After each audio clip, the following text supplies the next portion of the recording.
Hi again, everybody. So welcome again to SpanishFreeLessonsOnline.com.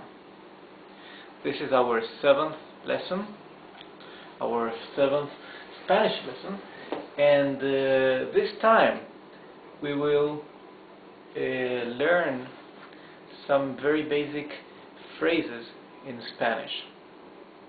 Some useful phrases, mainly when you know somebody new. So the typical questions you do, like what's your name, where do you come from, where do you live, and all that. Okay, so let's try to pronounce it the right way. I know that many sounds from Spanish are difficult to pronounce, mainly by English speakers. So we'll practice, and little by little you'll start getting used to putting the tongue in the right way so you can pronounce these sounds. Okay, so for example, the name Juan here, J-U-A-N.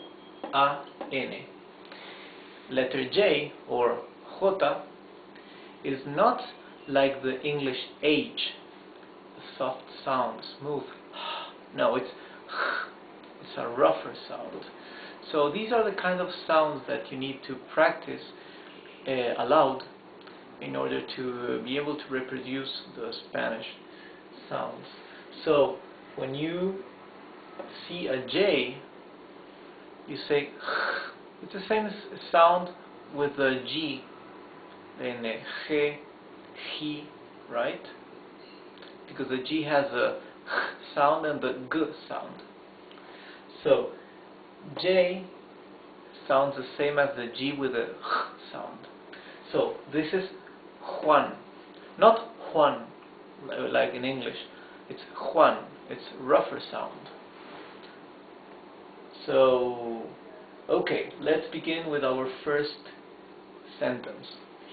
So this is to people they just meet, and so the first word will be hello, hi. Hola, ¿cómo te llamas? Hi, hello. What's your name? ¿Cómo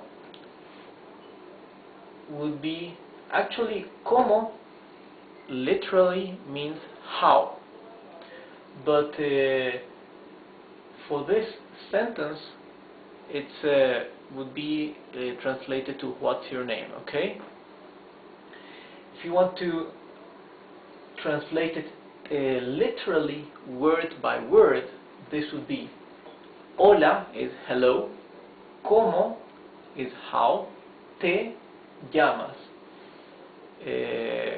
how is your name would be. Okay, let's see again. Hola, ¿cómo te llamas? Hola, ¿cómo te llamas? I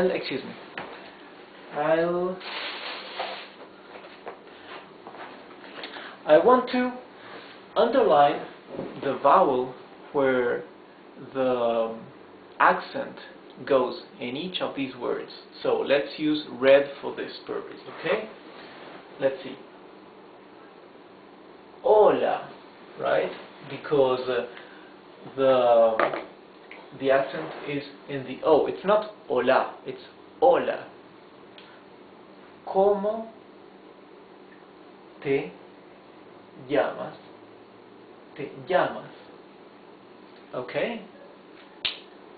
For monosyllabic words it makes no sense because there's only one option, okay, for the accent. Yo me llamo Juan. ¿Y tú? That means here we have the translation in English. My name is Juan, and yours, or what's your name? Okay, but literally this is y tú and you. Okay.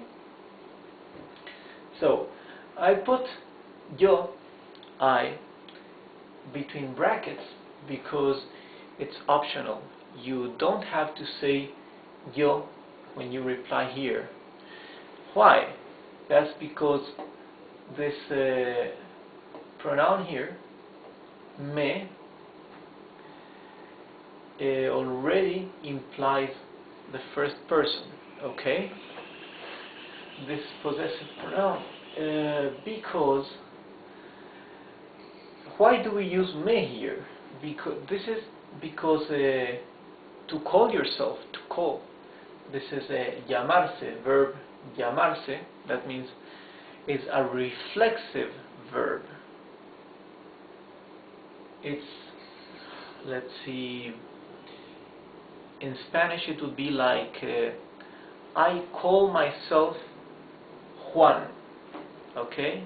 In Spanish you wouldn't say I call. We don't have in Spanish the verb my name is.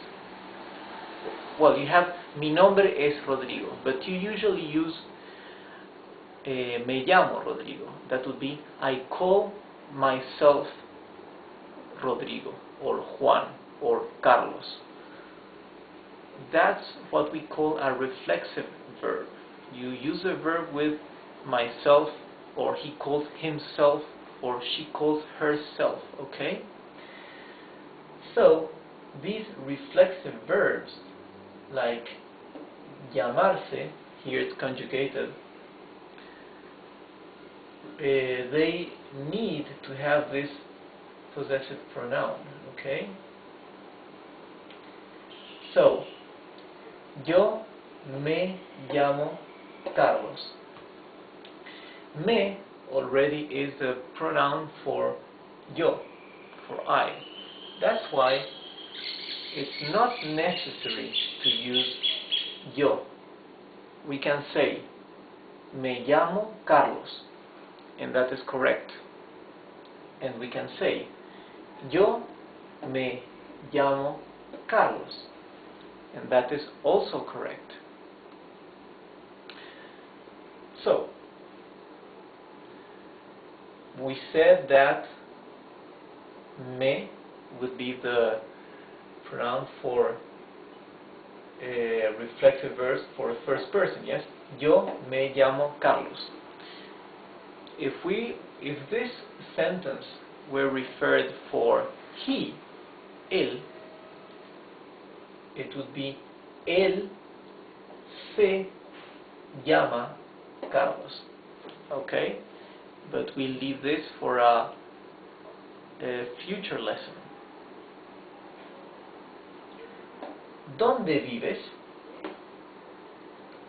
Where do you live?